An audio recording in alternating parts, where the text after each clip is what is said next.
Netcasts you love. From people you trust. This is TWiT. Bandwidth for the Tech Guy is provided by Cachefly. CACHEFLY.com.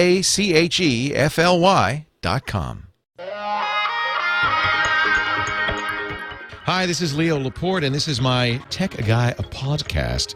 This show originally aired on the premier radio networks, including our newest station, I'm very happy to say, News Talk 910 in San Francisco, on Sunday, January 15th, 2012. This is episode 840. Enjoy.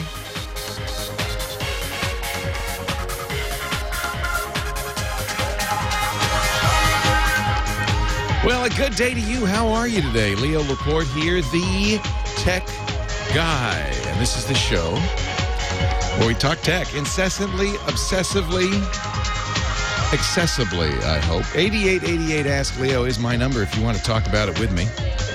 Let me say that a little slower. 8888 Ask Leo. That wasn't slower. 888-827-5536, toll free from the U.S., anywhere in the U.S. And outside the U.S., we get a lot of international calls. Outside the U.S., just use Skype because it's a toll-free number. It won't cost you anything. 8888 Ask Leo. We've been talking a lot about what I did all week, which was the Consumer Electronics Show in Las Vegas, my impressions of that. And I'll share some more of those with you.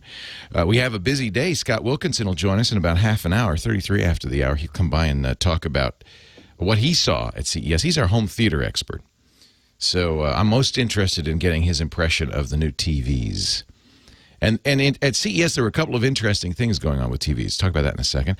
At 12:30, we'll talk with Chris Marquardt, our digital photo guy. And yes, there were camera announcements at CES too. And one major announcement, a new top-of-the-line Nikon, the D4. So we'll get Chris to talk about that. He's a Nikon shooter, I think. Or is he a Canon guy? He could talk about it either way. And then in the third hour, at half past the third hour, I'm going to get our security guy to come by, Steve Gibson. He doesn't join us every week, but he does when there's an important security announcement. And I want to make sure everybody knows about this newly discovered flaw in wireless routers. It's in the WPS, the wired protected setup, the wireless protected setup that was designed to make it easy for anybody, especially kind of non-technical people, to secure their routers. Unfortunately, it has such a huge flaw in it, it does exactly the opposite. And on some of the biggest known routers, turning it off doesn't do anything. So Steve Gibson will explain and give you some suggestions in the third hour. So that's kind of a little rundown of what to expect today. Let's mention, though, and Scott will be talking about this, a few of the big highlights of CES. One, at TVs, two things. First of all, 3D, I'm happy to say, did not have the same attention this year as it has in the last 2 years. And I have to think, and maybe Scott, who likes 3D TVs, will have something to say about this, but I have to think that that's because 3D it was not a huge success with consumers. The whole idea for the HD TV industry was to get you back in the store. See, turns out everybody who wanted HD TV pretty much has purchased one. And they've been trying to think of something they could put in these TVs to get you back in there to buy your next HD TV. But it's not like a computer or a cell phone. It's a durable good. It's more like a refrigerator or a washing machine or a car. We keep these TVs for years. And it's driving them crazy. 2011 was a terrible year for the HD TV manufacturers. That's why prices were so low at the end of the year for the holidays, because they just couldn't move those color TVs. So they're looking for something to get you back in. And I think they came up with two things that are pretty compelling. One is smart TVs. Everybody, Samsung, LG, Sharp, Sony, all were showing TVs with internet connections, either wireless or wired, and apps. And I think this is big. You know, most of these TVs have dual-core processors in them. They're really computers, and they can run applications that you download into the television. And the potential for these apps is huge for disrupting the television industry. Because, well, I'll give you an example. An NFL app What if instead of watching the playoffs this weekend, the Super Bowl in a couple of weeks, what if instead of watching it on the networks, you got the download directly from the NFL? And if the NFL offered you more camera positions, more information, wouldn't that be interesting? In fact, that's what's happening on your smartphone. If you have a Verizon smartphone, there's an NFL app you could watch the games on, and they do have more camera positions. They do have some stuff going on. And I think the NFL would love to sell that to you directly. It wouldn't be free, but maybe if they sold it to you for, well, Major League Baseball does it. What is it, $150 a year? You get all the games from every city. I mean, this is the future of television. They bypass the networks. They bypass, in some ways, they bypass your cable company, don't they? If you have cable internet, they're still using the cable company, but at a cheap wholesale rate instead of the retail rate, the premium rate. It also means that we could start buying our shows, and I think consumers want this a la carte. Get the Simpsons app instead of the Fox app or the Fox channel. Get the Simpsons app. If you like the Simpsons, get the Simpsons app. It's already started. You know, almost all. I was watching. Was it some show on Showtime last night? And I can't remember what it was, but it said, get the app. You want to see what's happening? They've done this on all the Showtime shows and HBO shows, too. I think True Blood did this, too. Get the app. You want to see what's happening next week? Get the app, and we'll show you exclusive previews. It's just a matter of time before getting the app means we'll have the episode for you. Cable companies hate this. Networks hate this. It means the content creator, the production company that makes True Blood, can sell it directly to you. This is huge. So I think this is a beginning of a big shift in the way television works, and I think it's fantastic. And I do think it might be a reason to go back into the stores and get a new TV. I admit I have a little bit of an interest in this since I run an internet cable channel, or not cable, internet television channel called TWiT. And it's a very niche channel aimed at super geeks. And you can watch us on apps on the big screen TV. You can watch us on the internet. So I'm very interested in the idea that my TWiT network, with its 25 shows, its 40 hours of programming, could be sitting on your television just the same as CNBC or CNN or NBC. This is good news for people who, for you as a viewer, if you want specialized content, and for me as a content creator. You know, I did this once before with a cable network called Tech TV. You might remember it. Cost $100 million a year. Fortunately, we had Paul Allen as our bankroll. I mean, Paul Allen, the guy who founded Microsoft, was, I think, the 5th richest man in the world at the time. He could afford to spend $100 million a year. But after 3 years at $100 million a year loss, he finally gave up the ghost and sold it to Comcast, and it turned into G4. And, well, you see the result. And that was really because it was too niche. It was too expensive to do a, quote, real television station on, quote, real cable. Most of the money goes to the cable operators, by the way. It was too expensive for the niche audience, the narrow audience. But it's not too expensive for me because I broadcast on the internet. It's a whole new world. So that's one huge thing. The other huge thing, and Scott will talk to this, I'm sure, in just a little bit, these OLED TVs. We saw 2 of them, one from LG, one from Samsung. 55 inches. It's the biggest OLED screen we've ever seen. You've seen an OLED probably, or many of you have seen an OLED screen before on your smartphone. Samsung uses them in many of their smartphones. They're gorgeous. They're rich, dark blacks, beautiful, vibrant color.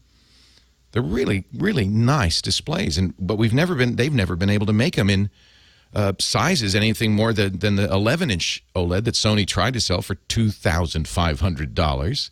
Sony canceled that this year, saying nobody wants an 11-inch screen for $2,500. What if you could buy a 55-inch screen for $5,000 to $8,000? Nobody's saying a price, but that's the guess. Maybe that's still a little bit too much, but next year, if it's $2,500, the year after, if it's $1,500, the year after that, if it's $1,000, I think OLED may well take over. They're so beautiful, so bright, so rich. They look so good. They handle motion so well. The other, I think, future technology, we keep seeing it at CES every year, the Consumer Electronics Show, is 4K. They call it 4K. It's twice the resolution, horizontally, twice the resolution, vertically, and it looks fantastic. But we'll let Scott talk all about that. We'll talk more about the CES show, and I'll answer your calls in just a bit. Leo Laporte, the tech guy.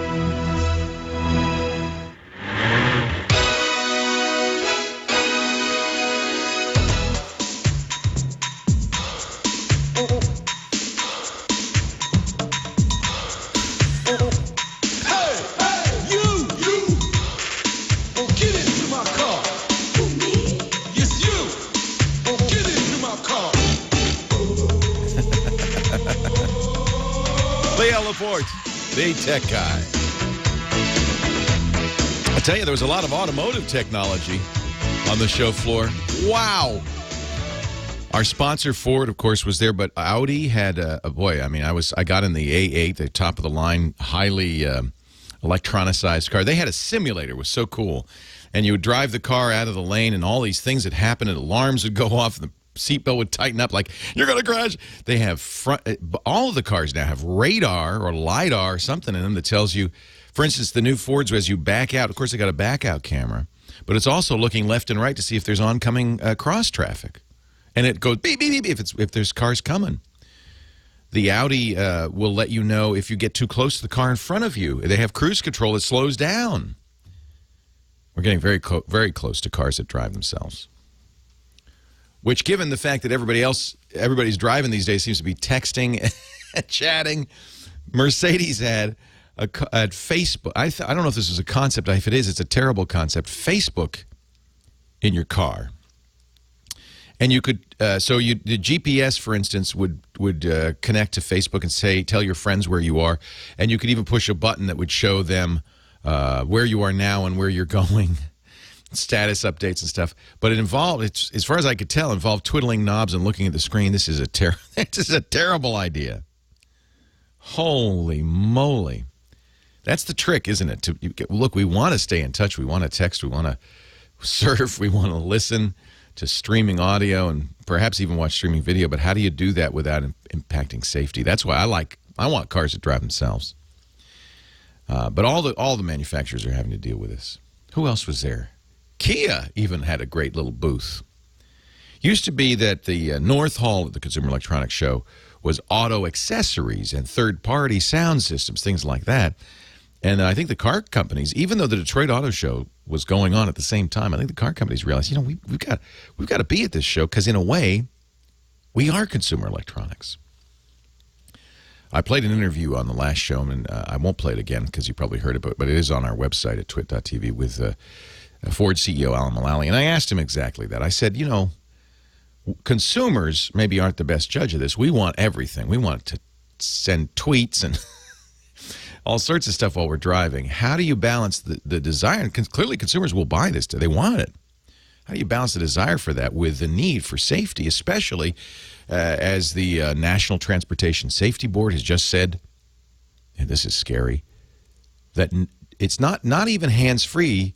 No phone communications are safe in the car.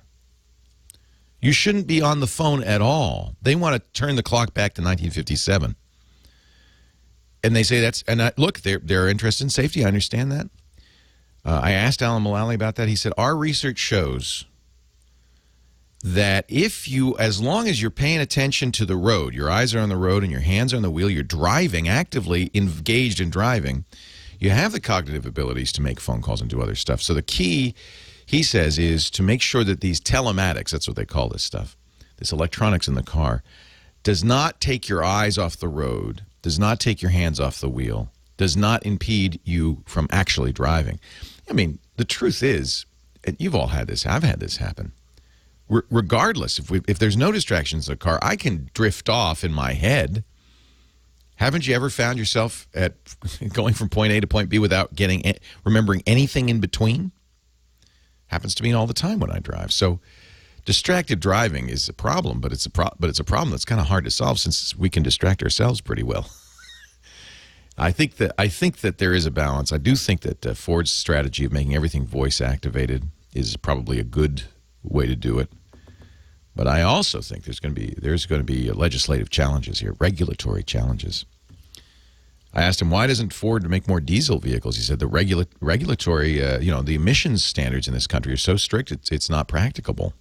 Other companies do it, and we're working on it. We think we can do it, but it's not an easy thing to do. Let's get to the phones. Anthony, Ontario, Canada. Hello, Anthony. Leo Laporte, the tech guy. Hey, Leo, how you doing? Hey, how are you? Thanks. I'd like to say I'm a big fan. I've been watching you guys since ZDTV. Thank you. Fun Jazz.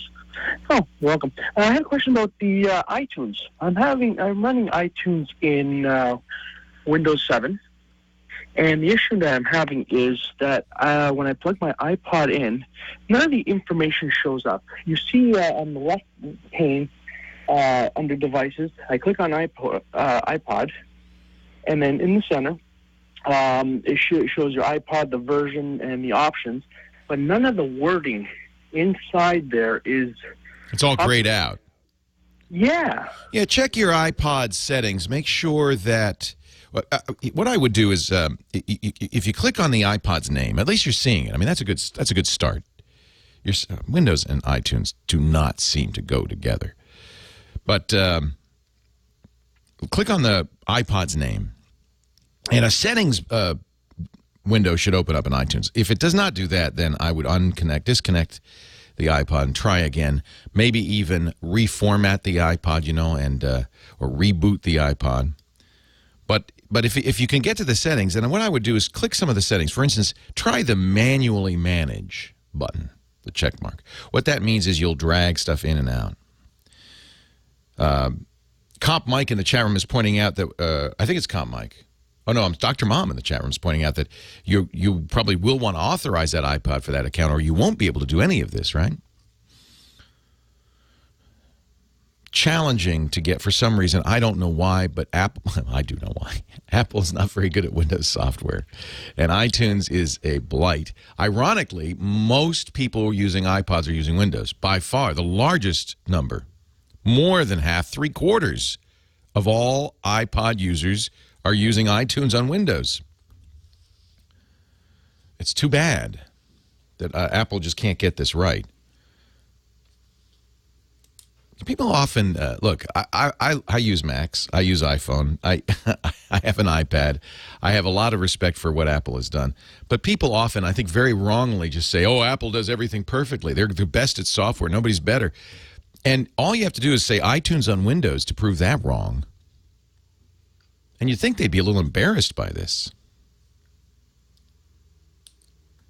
You'd think they'd be just like, "Gosh, we really ought to spend some energy on this thing." They're listening right now. We're on. We moved stations in the San Francisco Bay Area. We're now on News Talk 910. I'm really happy to be there. So thank you, News Talk 910, for picking up the show. And I know we're on in Cupertino, and I know Apple employees listen. So guys, get it together. It's an embarrassment. Doesn't seem to be too difficult. There are other good choices. There's Media Monkey. It's great. Double Twist is great. These are Windows programs that work fine with your iPod that will sync it up. The only thing they don't work with is protected video. Music no longer is protected, right? So that they can sync up. Mr. Rebel in the chat room says that's because Apple wants you to be using a Mac. I don't think they're that crazy. I think if tens of millions of users are using Windows and happy, they really ought to fix it. Leo Laporte, the tech guy. Leo Laporte, the tech guy. Scott Wilkinson is our home theater guru, and he is recovering, as I am, from a week in, well, I don't know if it's paradise or hell. It's a little of both. It's Parahell. Parahell. It's also known as Las Vegas, the Consumer Electronics Show. Yeah. We don't have the final numbers yet. They get audited. I found out. We were talking to the CEA guy, the guy from the Consumer Electronics Association. Yeah, he was interesting. Yeah. He says they get audited just like a magazine will, so that they know the exact numbers. But he told us 3,100 exhibitors. That's up 300 from last year. And he guesses that they will have a record attendance, which would be at least 150,000 people. Of that, this is the depressing part for me, 6,000 were press. That means there was a lot of competition. Yeah, and boy, you go to any of those big press conferences like LG and Sony and Samsung, and you know, all 6,000 are trying to get in. Forget that. Just try to get lunch in the press room. Well, that was impossible. Well, fortunately, we were there. We had our traditional sky booth. I love that. We have in the South Hall, we have a booth up in the air, and we can see the hall. And what we do is it's really great. I sit there, and I let people come to me, and all the products come to us, and it really is a lot easier. And then we have people like Scott Wilkinson, our home theater expert. He's with hometheater.com. He goes out, finds all the big stories, comes back, brings them to us. Now, you wear a pedometer when you do this. I do. And I came within, just exactly 35 miles. 35 miles in 5 days. Yep. Wow. 7 miles a day. Wow. On average. And that's not, he's not like hiking around Vegas. That's just walking the halls. Well, it's walking the halls and it's walking the hotels. And I went to some of the hotels where there are other things going on, the Venetian in particular, where most of the audio is. And the Bellagio, there's a lot of stuff happening at the Wynn Hotel. You just have to get all over the place. So, yeah, I put a lot of miles on my shoes. My dogs were barking. We also recorded a special Home Theater Geeks, which was... That was so much fun. Amazing. We spent almost 2 hours in the kind of the home theater area, mostly focusing on video, although we kicked it off at the DTS booth with an interview with Alan Parsons and Elliot Shiner, two of the most famous record producers of all time. Yep. Talking about how, Alan Parsons worked at Abbey Road with the Beatles. He helped engineer the last two Beatles albums. I mean, talk about it. Those were I think the Beatles were famous because they were using 4 or 8 track recording by that time. But they were the first. By that time, maybe 8, but they started with 4. Yeah, well, they started in mono. Well, true. But, they were one of the first bands to use 4-track recording. And so multi-track recording, and Alan Parsons was right there in the thick of it. It was amazing. He also engineered Pink Floyd's Dark Side of the Moon. Yeah. So we were talking about the idea of surround sound, and I posed the question. See, I'm the Luddite in the group when it comes to audio and video. I have a stereo set up on my 60-inch Pioneer Kuro. Two but speakers. It's pretty good. It sounds great, but the point my point is I have only 2 ears.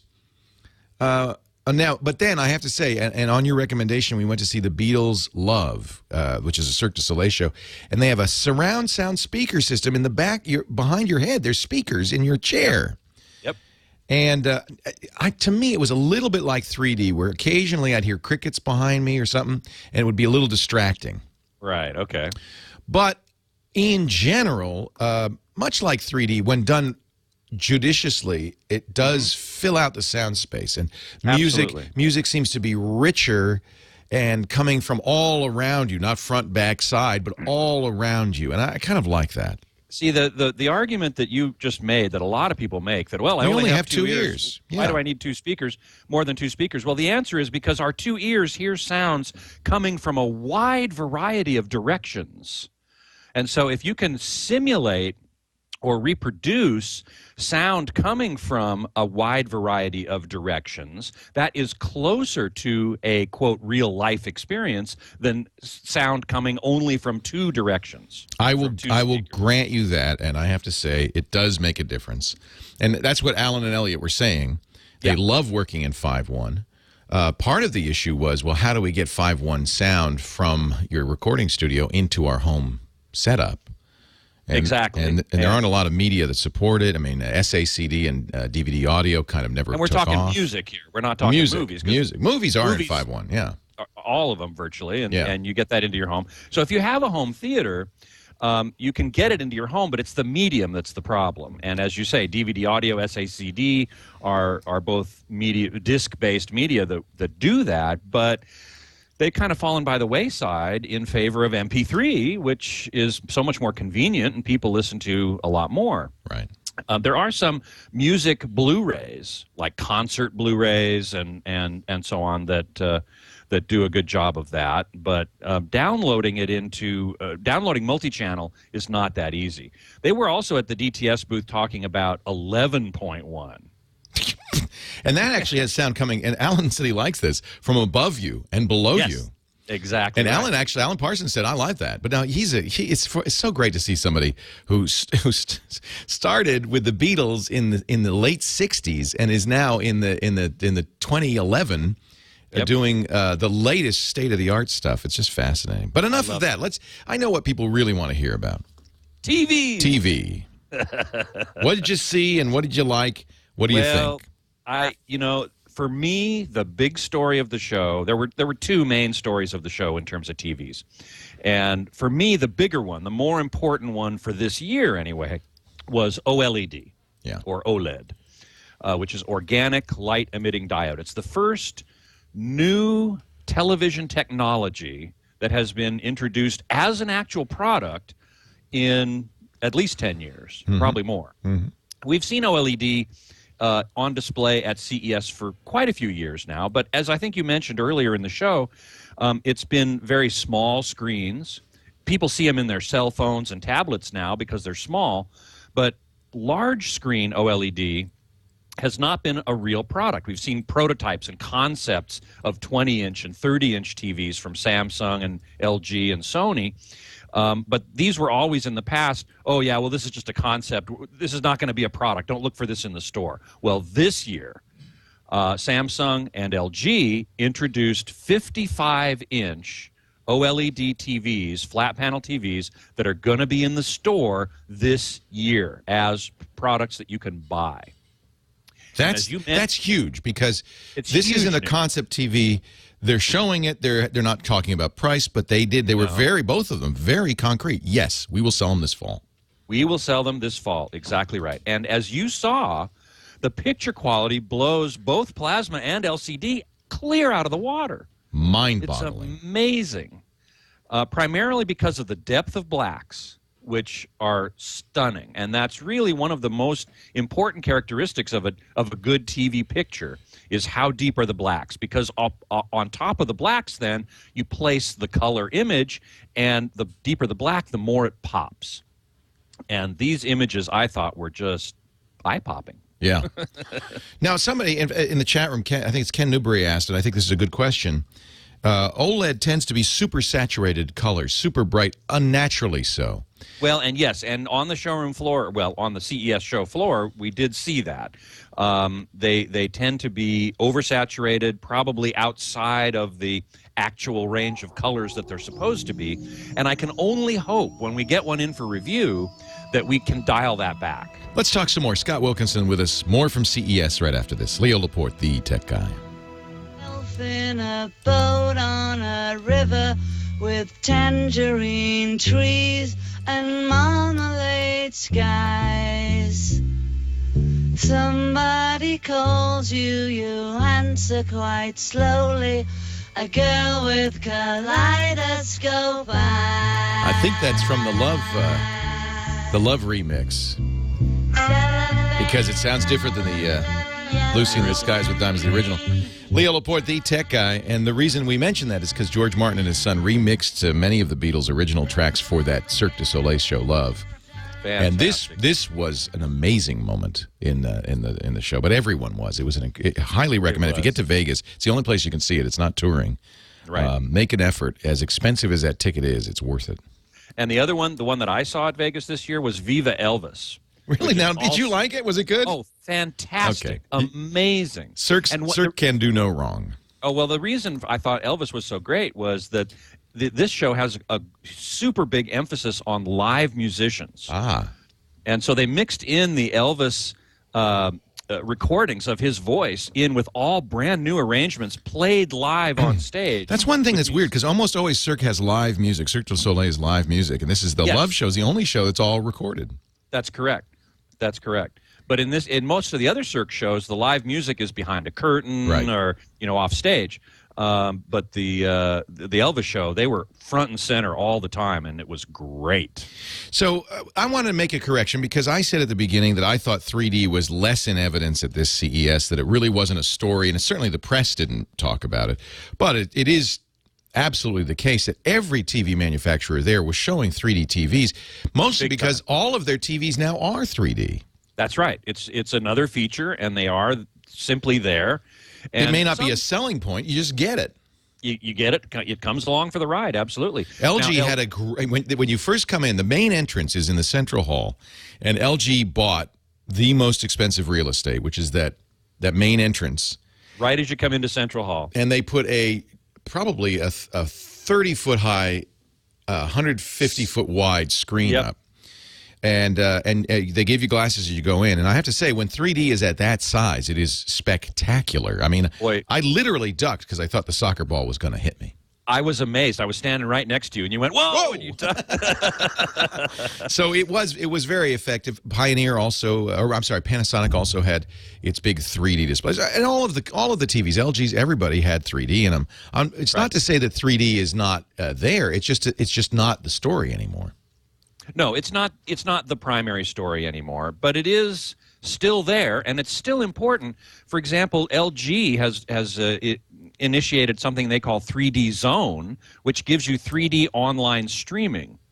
Similarly, a company called Sensio, sensing a dearth of 3D content, has started its own online streaming service called 3D Go.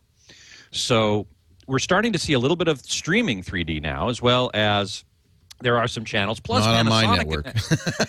I can just tell you. Panasonic announced that 200 hours of the Olympics this summer will be broadcast in 3D. Now that I'd like to see, actually. I would too. The World Cup they did in 3D. It was pretty cool.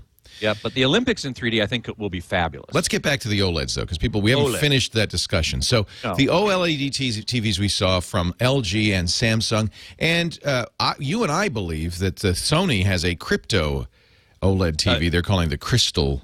Crystal LED is what they're calling it. Yeah. And they are assiduously avoiding the word OLED, but given all of the descriptive material that they gave out about it, which wasn't all that much, but what there was clear to me that it's OLED. So I think all the big manufacturers are going to be looking at this. It sounds like, and this is kind of the impression that I got, they've licked the issues of manufacturing these screens at bigger sizes. Remember, LCD TVs weren't very big for a long time because what would happen is the more pixels you put on the screen, the more likely you'd have bad pixels. So the rejection rate as they're manufacturing these panels got higher, and they couldn't afford to make them affordably. It sounds like they've solved that issue with OLEDs, and that's why we're going to start seeing them. Plus the longevity issue. Now, let me ask you about that, because they didn't really answer that question when we asked them. Well, they did to me, at least in general terms. I asked that very question because, in particular, the blue OLEDs tend to fade over a relatively short period of time, or they have in the past. So after some number of hours, your screen would just kind of start looking worse. Wouldn't be accurate. Right. It wouldn't be accurate at all. The blue would kind of disappear. And I asked both LG and Samsung this question. I said, have you licked the longevity problem? And they both said, yes, we have. They're quoting 30,000 hours. Right. That's a long time. It is a long time. It's as long as plasma, hand, right? It's about half as long as most plasmas are spec for now. Most plasmas are spec for 60,000 hours or more, which at 8 hours a day, 7 days a week is about 20 years. See, that's the thing. Okay, so it's only 10 years. So it's only 10 years. It's still plenty long enough. I think it's long enough, and as long as what they say is true. Right. Now, as a reviewer, I have a hard time verifying that because I don't have time to run any TV for 30,000 hours. Nobody does. So we'll just have to take their word for it. We have to take their word for it at this point, and then wait and see what early adopters discover when they get them and use them. And you know who will buy one right away? This guy. It looks so good. If a year from now I'm complaining, then you'll know not to get one. Then you'll know, exactly. I buy it so you don't have to. Thank you, Leo. Yes. Such a service you do to the consumer community. Yeah. So what else? So OLED TVs. OLED TVs, 4K, of course, was another big story. So that's a quadruple the resolution, twice as wide and twice as high, twice as many pixels wide and high as a HD display. It looks fantastic. I was impressed because Sharp showed a technology that upscales existing HD content to 4K, and it really did look good. And this, to me, 4K is not as important a story because there is no 4K native content that you're going to get for years to come. So the importance of upscaling 1080p becomes paramount. And Sharp's upscaling algorithm looked great. It was really nice. I might disagree with you a little bit because one of the people we interviewed were the folks from Red, who make the Red camera, which is a 4K video camera for $10,000. And I think that in the next couple of years, most movies now are at least 4K. Yes. So that means all the film, the digital versions of those is high enough density to put on a 4K display. We just need a 4K medium. That's the key, right there. I think we could solve that. How is it going to get distributed? I think we could solve that. And we can. Sure. Yeah, and I think that you're going to it's not, who would have thought 2 years ago that YouTube would be distributing video at 1080p? We couldn't even watch it on our computers a few years ago. And now YouTube have a few things at 4K now even? They do. And so I think that this will be solved faster than one thinks. If that's true, then 4K will become more important. For the moment, the most important thing about it, I think, is for passive 3D. Now, I know you don't like 3D, but LG in particular, as you mentioned earlier, they were showing passive 3D on their 4K display, and I asked them, can you do real 4K 2D content? And no. We want to just show 3D. But when you watch passive 3D on a 4K display, you're getting full 1080p resolution in each eye. So that's the most important current application of 4K. Until we get actual 4K material, which may happen faster than I think. I hope it does. Scott Wilkinson is the online editor for Home Theater Magazine. You'll see, I'm sure, for the next few weeks, lots of reviews from CES because you had a whole team on the ground there at hometheater.com. And you can watch our special 2-hour tour of CES at twit.tv/HTG. Are you going to take Monday off or... Nope. In fact, I'm going to do a longer CES wrap-up with Tom Norton and Barb Gonzalez, two of our correspondents at the show. We're going to take the whole hour and talk about some of this same stuff, plus internet delivery of content, which you mentioned before about apps and so on. I do believe that's extremely important. Revolution. Extremely important. Yep. But it's been happening slowly over the last few years, so I consider it more evolutionary than revolutionary.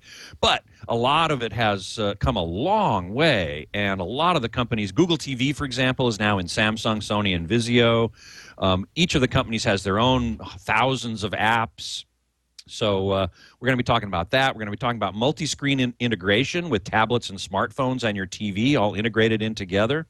We're going to be talking about advanced user interfaces, voice recognition, gesture recognition, which was shown a number of places there on the show. The fact that TVs now have dual-core processors, as you have said all along, and I agree entirely, they're computers. Yeah. TVs are now computers. It's exciting. With dual-core processors, multiple apps running at the same time. It's all fascinating. There's so much to talk about. We're going to fill up an hour easily, and then some, with a wrap-up of CES on Home Theater Geeks tomorrow, 1:30 to 2:30 p.m. Pacific Time, 4:30 to 5:30 Eastern Time. On TWiT, TWiT.tv. You can watch it live or download it after the fact. All 31 miles of CES on that show. 35. 35. Thank you, Scott Wilkinson. HomeTheater.com. When we come back, iCloud. Mark in Santa Ana wants to know, what is it? Is it safe? We'll talk about it as we continue. Leo Laporte, the tech guy. Well, hey, how are you today? Leo Laporte here, the tech guy. And we're going to talk tech for the next couple of hours at 8888 Ask Leo. Tech means... It's funny, I was talking to a fellow broadcaster who shall remain nameless. He was telling me, I cover Windows. Windows. And I thought, boy, maybe in 1998... Maybe in 2002, a computer show could be Windows. In fact, we called it a computer show back then. I've been doing this since 1992. Well, that makes it 20 years. And in the early days, it was a computer show. There wasn't any internet. And if you were really broad-minded, maybe you did a little Mac stuff on the side. But I've always been the kind of person that just was never satisfied with just Windows and Mac. I used to do Linux. 92, there wasn't a lot. It was being invented. By 95, we started talking about the internet a lot. But now, technology means the computer is the least of it. The computer's everywhere. If you go to something like the Consumer Electronics Show, you don't see a lot of computers. Yeah, they had these new ultra-light laptops, the Ultrabooks, which are basically Windows versions of MacBook Airs. That's all you need to know about it. That's what they are. MacBook Airs running Windows. But they're computers and refrigerators, and your cell phone is probably that's twice as powerful as a computer on your desktop in 2005 already. And then in the TV, you've got dual-core gigahertz plus processors in your TV. So a technology show, it really is more than just Windows these days. It's everything. In fact, barely is Windows, isn't it?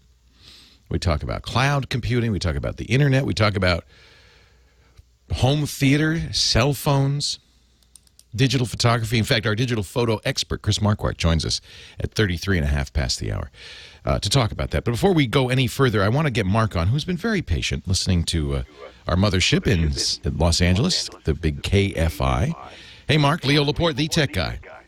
Hey, Leo, appreciate you taking my call. I appreciate your patience. By the way, I don't know any inside information, but you might, having been a programmer in a big company, you might want to give the Windows side of the iTunes people a break, because I'll bet you there's only 2/3 the number of people working on the Windows side than there is on the Apple.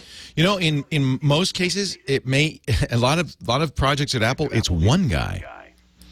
Okay. You're right. I agree. They probably haven't thrown any resources behind it, and that's exactly what I'm telling Apple they should do. Okay, I don't blame the programmer. I'm telling Apple, put some resources behind this. Help this poor one guy who's writing the iTunes for Windows. Okay. iCloud. Having remembered Mobile Me, what exactly is iCloud, and can we trust it unlike Mobile Me? So Mobile Me was a terrible, terrible flop for Apple. In fact, you probably remember reading that Steve Jobs brought the Mobile Me team into the auditorium at One Infinite Loop, brought them all in, and said, you guys should be ashamed of yourselves. You should be ashamed of each other. You've let each other down, and fired the guys in charge right there. He was that mad about Mobile Me. You know what? iCloud isn't as buggy, but it's about as bad. I think Apple fumbled the ball on iCloud. They haven't explained very well what iCloud does. In many cases, it's not as useful as it ought to be. It's no Dropbox replacement. That's what we'd expect from Apple. Something as functional as Dropbox. It ain't. And I think part of this is that Apple wants to make iCloud easier to use than anything else. So their idea is you, as a Mac user or as an iPhone user or as an iPad user, because iCloud's on all three platforms, you just turn it on and forget it. It just does it, and you don't have to think about it. Well, that's not working out so well. The idea is, and it's easiest to understand this on the iPhone if you've got iOS 5 or the iPad. If you go to the iCloud settings there, you'll have a number. It actually it's much clearer there than it is on the desktop. For some reason, on the desktop, they don't even really. I think it's not fully implemented yet. I think it's kind of only partially done. But on the iOS devices, when you go to the iCloud settings, it's pretty clear what's going to go on. First of all, you have to have an iCloud account. That could be your Mobile Me or Mac account. I use my iTunes account. Then it has checkboxes for the things that you can synchronize. Okay, so think of it as synchronization with the cloud. In fact, it does store a copy up there, and in many cases that copy is available by going to iCloud.com. But don't worry about that so much, because that confuses the issue. But I've got checkboxes next to mail, contact, calendars. That makes sense. Synchronizes mail, contact, and calendars. Reminders. My Safari bookmarks will synchronize up there. That's kind of a nice feature. My notes. Then this is when it gets a little weird. There's something called PhotoStream. This is where Apple's really fumbled it. If I turn on PhotoStream on my iPhone, every picture I take on my iPhone not only automatically goes up to the cloud, every picture, but it also goes to every other device that I have iCloud on, including all my Macs. It downloads into iPhoto. Every picture. There's no selectivity. I can't delete a picture from the PhotoStream. Once it's there, it's everywhere. They say they understand, we made a mistake here. You probably should have selective deletion capabilities. So they say, we're going to add that. But right now, PhotoStream is so badly broken, in my opinion, I turn it off. I don't want every single picture I take going to every single computer I own. That's crazy talk. Documents and data, on the other hand, makes a lot of sense. You can have it upload or sync every document, again, no granularity. You can't decide which document gets saved and which doesn't. That's, I think, a mistake. Sure, easier for the user because everything's copied. Not so great for, one of the reasons I use Dropbox and programs like that is because I can individually say, this one saved to the cloud, this one synchronized, this one not. I have selectivity. There's none of that on iCloud. It's all or nothing on everything. Finally, there is a very useful feature, which I do recommend turning on, called Find My iPhone.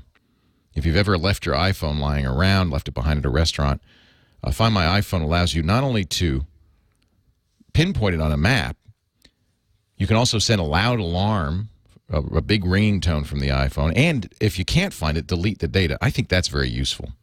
There are similar programs available for Android. That by itself is probably worth using. iCloud is free, after all. And it will show you how much you use. The first 25 gigs is free. You can buy more if you want. It is free. I mean, I can't knock that. So if you have Lion, by the way, you need Lion on the desktop to take advantage of this. But if you have Lion, you got it. If you have iOS 5, you've got it. So use it, but just understand. The problem is understanding what it's doing. It does work. It's just not clear what it's doing. Okay, so they don't lose contacts or anything like that, like MobileMe did. Okay. Anytime you're synchronizing calendar, contact, information, there's always the risk of losing stuff because if they don't match up, the computer decides what to save and what not to save. So I always recommend before you use any of these synchronizing solutions that you back up one good copy of your address book, one good copy of your calendar, and you put it somewhere in case. But my experience is once you have that first sync successful and you're looking and everything's there you want, there may be some duplication. But once you've got the address book and the calendar the way you want it, from then on, no trouble. So it does work, and I do use it. Actually, I prefer to use Google.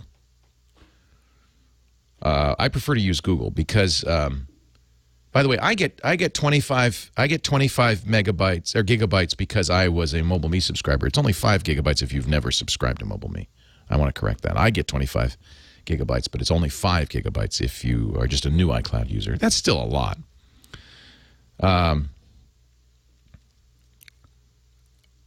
Use it if it's, you got it. You might as well use it. Always back up. Anytime you use a synchronization solution, I use Google Contacts, Google Calendar for synchronization, iTunes, iPhone, everything works with that too.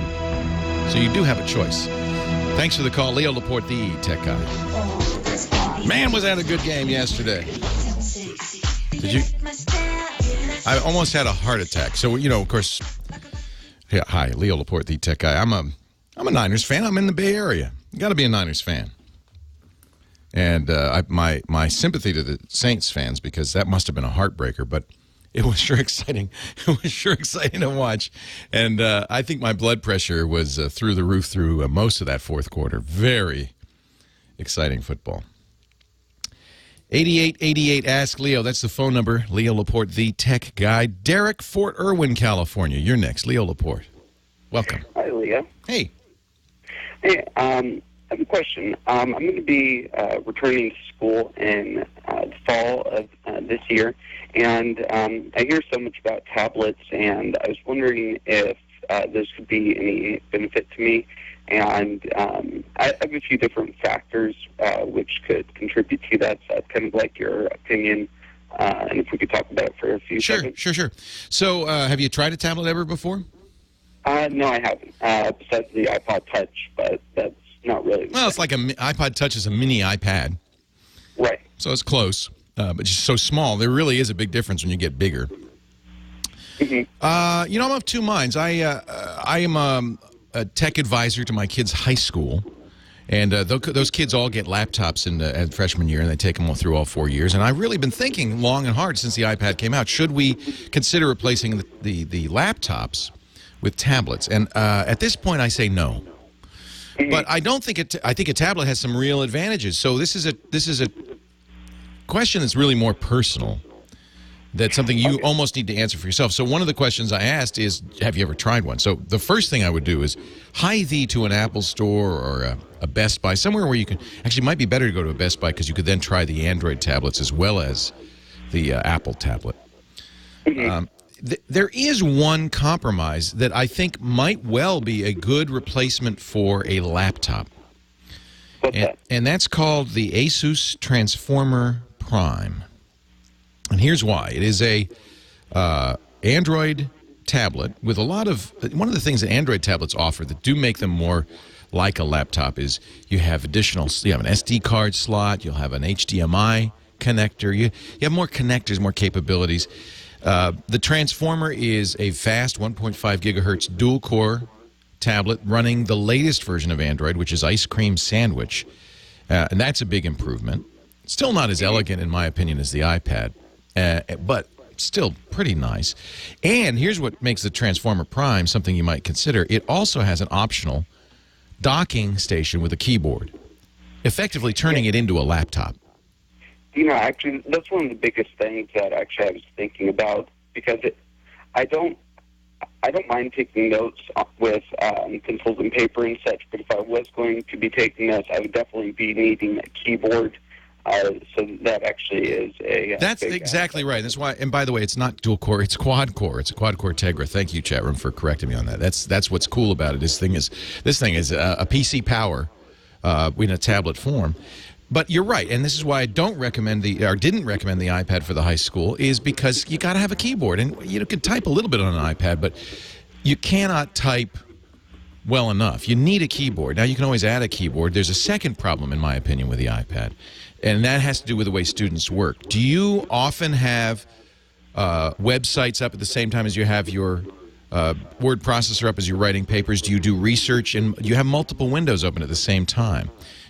I would do this. I have Wikipedia open. I'm doing research. I'm pulling up sites, and then I'm typing my paper. If you do that, tablets are terrible because you can only have, it's all full screen. You can only have one thing at a time, and you have to context switch back and forth from app to app. And I think for a student, that's terrible. Right. Actually, I was thinking the exact same thing. I was thinking that would probably be an issue because really, in my opinion, it seems like there's only a few things that I can do with it.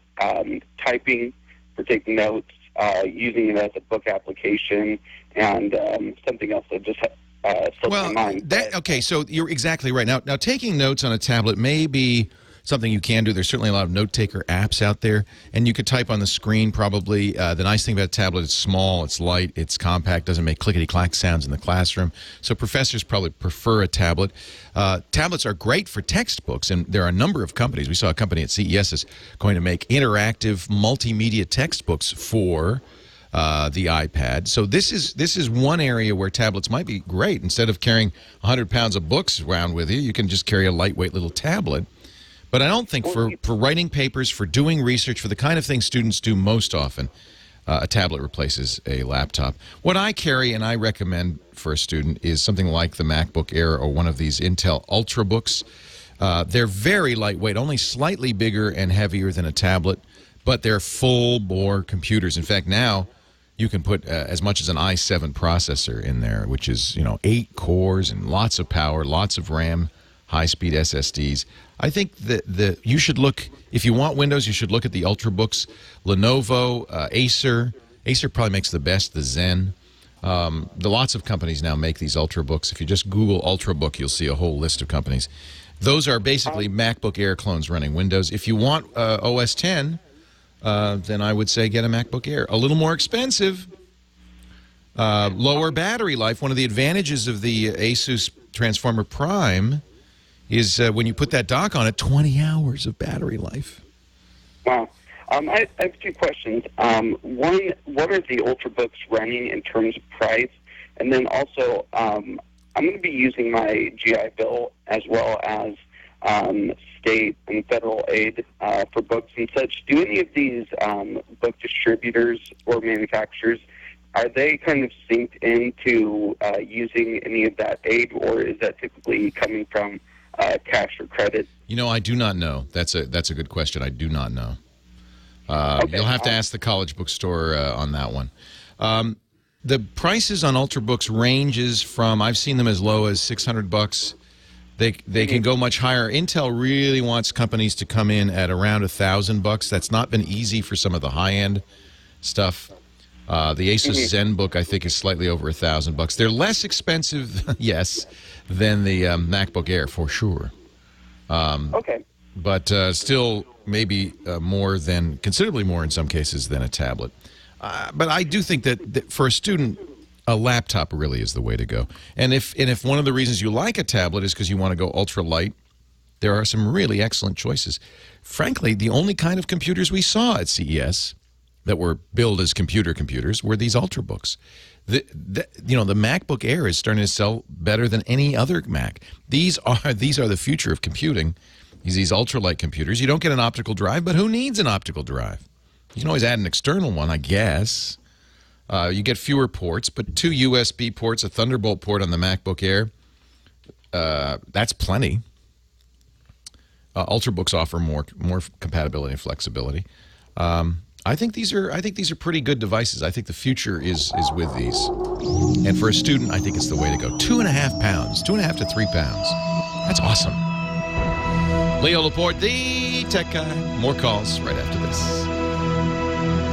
Leo Laporte here, and there he is in Germany, looking from a distance at the events of CES. Mr. Chris Marquardt, our photo guy. Hello, Christopher. Hello, Leo. Did you feel bad that you weren't at PMA, that you weren't at CES this year? Oh, that was so well covered. Actually, I know you didn't have to be. I was quite happy to be here. Yeah. Actually, last Friday I spent the day at Shepperton Studios attending a recording of Red Dwarf. Oh, I'm so jealous. Yep, they're doing the new series now. Now, people in the U.S. probably aren't really well aware of this. This is I know. a huge sci-fi show in Great Britain, which is gaining a pretty good cult audience in the U.S. And they reunited, and they did a season, I think, last year. Now they're doing another season. That's great. An entire 6-series season. Oh, I think you had Robert Llewellyn in this. Bobby is a friend. Bobby Llewellyn, who plays the rubber-faced Crichton robot Crichton in the show, is a fan of the show. He does his own podcast about that's fantastic, in which he drives people around in a car and interviews them. It's called Carpool. And so Bobby's a great guy, and I'm thrilled for him because he's one of the real stars of Red Dwarf. Well, that must have been fun. It was thrilling. It was awesome, and I'm really happy that they. Go ahead.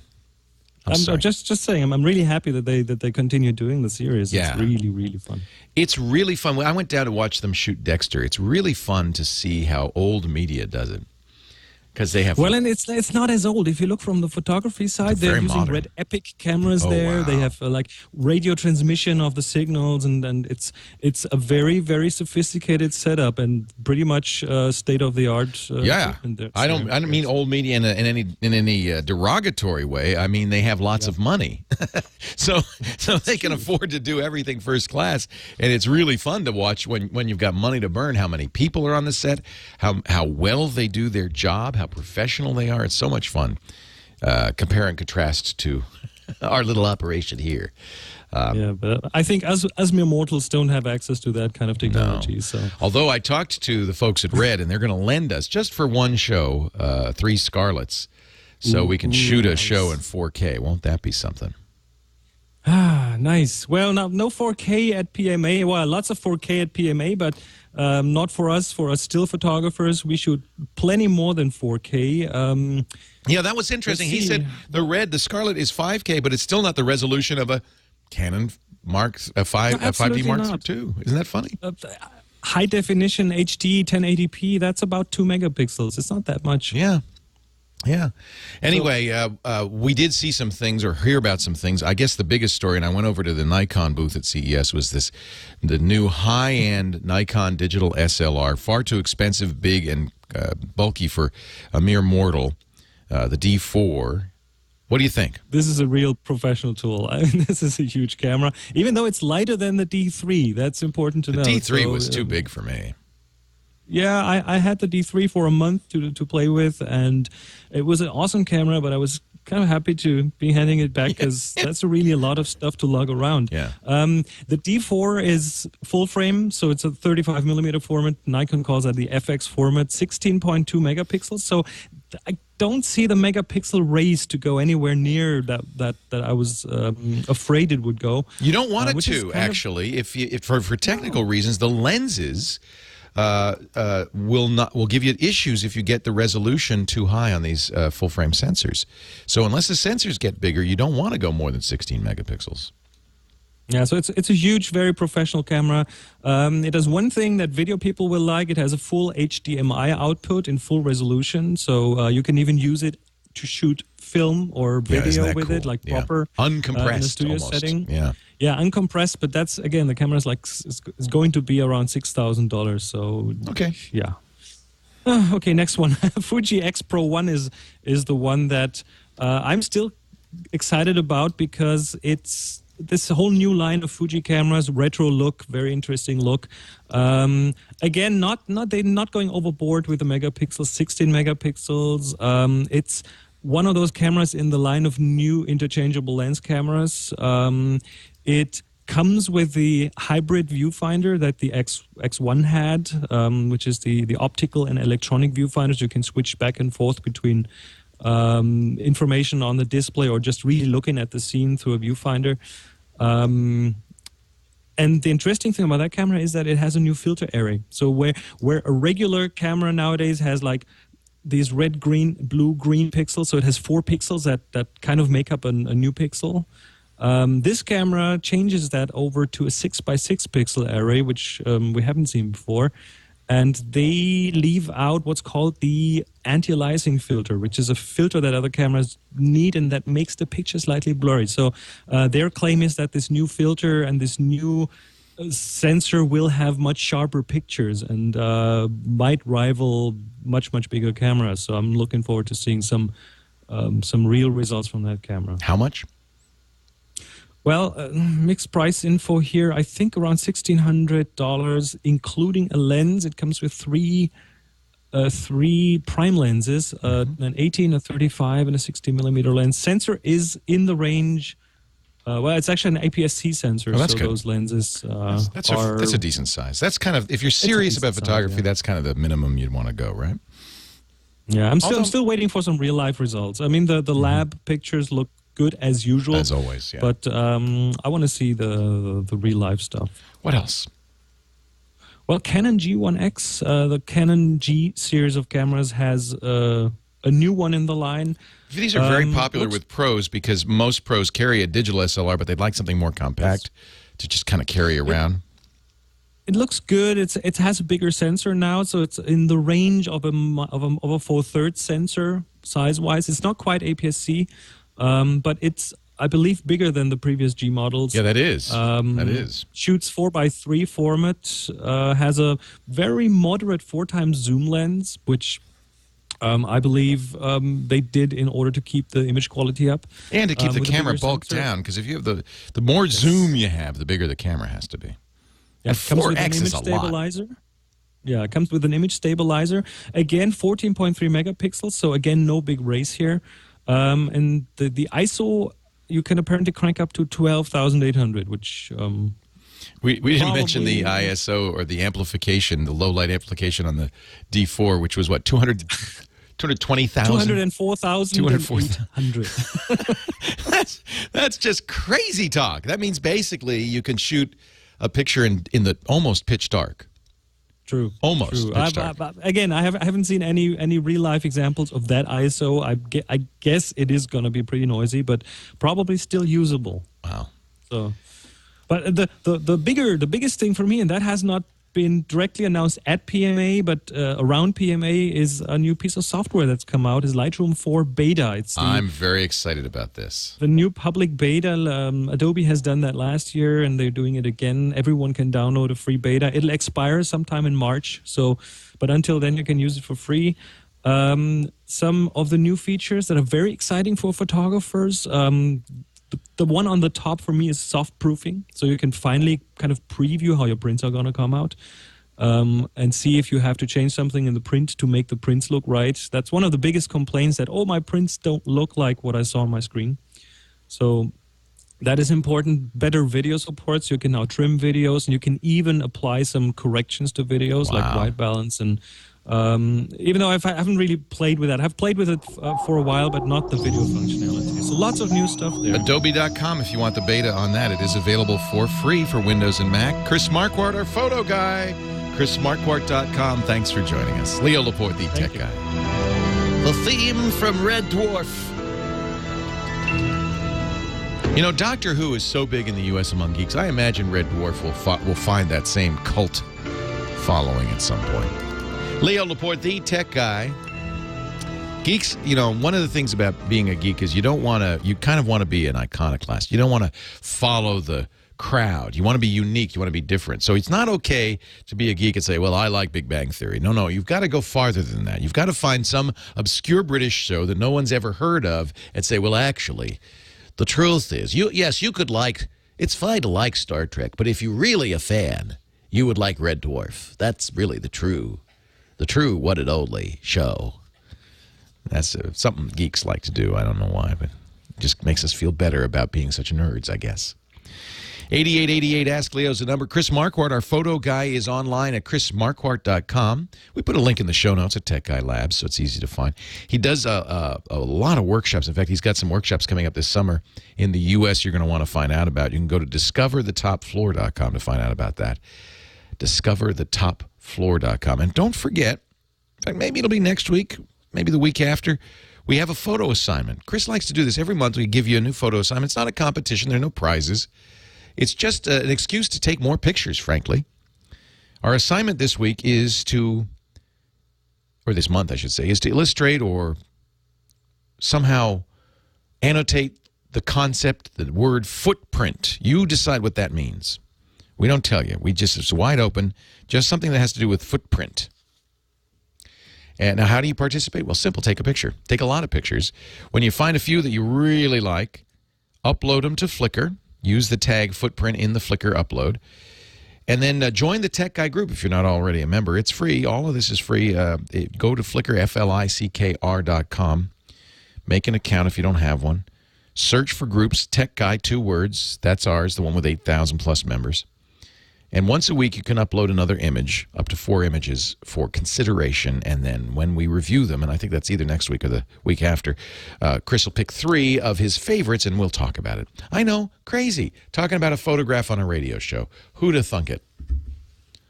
Only me, because, you know, truthfully, you could talk about things on TV, but radio is just so much better for visuals, don't you find? Yeah, I'm a geek. Jim in Huntington Beach, Leo Laporte, the tech guy. Hi, Jim. Hello, Jim. Oh, wait a minute. I got to push the button. Windows 7. Yes. Hi. I'm on Windows 7. I review a lot of documents in my job. I use PDF files. I keep them organized in folders that are named by subject. Yeah. I have one set of folders for unreviewed documents. When I review it, I move it to another set of folders with reviewed documents. Problem is that I can't look at a whole series of folders and see at a glance whether or not there are any unreviewed documents remaining. Windows 7 won't do that. Are there any dynamic file icon programs out there? So you're saying you want some way to indicate you haven't yet opened that file? What I want is to be able to look. I have a whole series of subfolders, each of which is a different subject. I need to be able to look at a glance to see, are there any files in any of those folders that I haven't yet read and moved out? Windows 7 makes you hover over each folder to see what the contents are. I see what you're saying. But I've got 40 different folders to look at, so I want to look at a glance. I don't know about that. I think libraries could help you. You know, you can make a library folder, which is, I think, very powerful but ill understood, is essentially not really a folder but a saved search. So what you can do is create a folder that, and I'm not sure what your criteria are for things you want to review, but a folder that collates documents from a number of other folders based on certain criteria, such as unread. So you could create an unread documents folder, library, not real folder, but library folder, basically as a saved search. So create a search of the folders that I presume you've got them all in one folder. So search that one top-level folder and set the criteria you want. Folders or files that arrived in the last 7 days that have not yet been opened, or, you get to choose the criteria as long as it's available. And the search, boy, has a lot of criteria. Pick the ones you want, and then you can save that search essentially as a folder itself, as a library folder, then open that and see what you want. Now, that's one way to do it, and I think this is going to solve your problem. I think it'll work quite well, but I might recommend a couple of ways to handle PDFs that don't involve folders that might be more effective. One is Google Docs. You can upload those PDFs to Google Docs. Google Docs will render them and may also give you additional tools and store it in the cloud. But my favorite choice would be something called Evernote. This is a free program, evernote.com. that you can, it's a notebook program, but you can store PDFs in it easily. Also cloud, also syncing, so you can have all of your PDFs available on all your computers and your smartphones and all on your tablets and all of that stuff. That's kind of handy. It's not all just in one place. And then Evernote will let you review those, and it has also smart searching and the kinds of criteria we just spoke about on Windows. So really what your problem is it's a common problem in a lot of fields is workflow. How do we manage these documents in such a way that I can efficiently handle them? And, of course, one of the keys to getting things done is never handling a document twice. Once you open it, dispose of it in a way. Assign it, delegate it, do whatever it is that you need to do with that document. Do it. Don't open it, look at it, put it away. I do that with my email all the time, and it's why I have such a big inbox. I go through my email, I go, oh, yeah, I got to handle that one of these days, and and it just stacks up. So I understand I think the underlying principle here is let's process these efficiently. And I think Evernote really would be a good solution for doing that. If not, though, library folders will solve that particular problem. Coming up, Joanne in San Diego. She's got a high-end camera, a Rebel, but she's lost some of her photos, or actually movies. We'll talk about what to do. Oh, no. I hate it when people lose things. That's why I say use Carbonite. Let's talk about it. Carbonite.com, online backup. What a good time to mention Carbonite.com. And then we'll talk to Joanne. And I promise not to castigate. Hi, Joanne. Now, none of this was to cast aspersions on you because I think this was on your memory card, right? You didn't get a chance to back it up. Yes, it was, Leo. Thank you so much for taking my call. I listen to you religiously, and I hope you can help me. Right. Okay. What happened? Well, as you recommended on your show, I used my Canon Rebel T1i to take videos. And I had some beautiful holiday videos on 3 cards. And somehow in the transaction, I managed to erase them all. Now, I didn't reformat the card, but I am desperately trying to find some software that will recover them. I've done that successfully in the past with JPEG files, but there are only a few out there that seem to be able to recover .mvi movies, which were the funny thing, Joanne, is a file's a file. So a program that can recover a JPEG should do just fine with movie files as well. I'm going to mention a couple of different programs the chat room's loving. I have mentioned in the past PC Recovery, but here's one that they like. It's called Panda Recovery at pandarecovery.com. That's free on Windows, pandarecovery.com. And they also like a program, I don't think it's free, called Recuva, or I guess that's supposed to be pronounced Recuva. Recuva, R-E-C-U-V-A. That one is not free, but you could take a look at it. Both of these should work just fine on all files on your compact flash. If they're recoverable, unfortunately, that's not often the case. Good luck. Leo Laporte, the tech guy.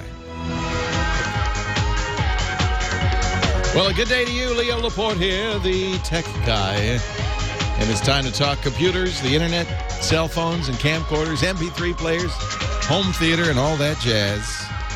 The Tech Guy Show, hour number 3. Phone number if you want to call in with a question or comment or suggestion is 8888-ASK-LEO. 888-827-5536. Toll free from anywhere in the U.S. We've been talking a lot about tablets, about CES, about TVs, but anything that's on your mind, I'd like to hear from you. Let's start with Richard in Calgary, Alberta. Hey, Richard, Leo Laporte, the tech guy. Hey, Leo, how you doing? I'm well. Welcome to the show.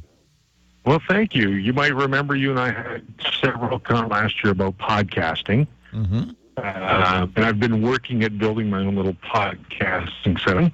Great. And yesterday we launched our first show, so it was kind of nice. What was it? What's the show? What is your podcast about? The podcast is PC Basement, coincidentally enough, in a basement. And it's a show about technology and how the general populace, technology and the problems that they might have, kind of like what you do, a little different. We do it in sort of a round table. Unfortunately, we're having a little Skype breakup here, so if you can get to your question, I will help you as best I can.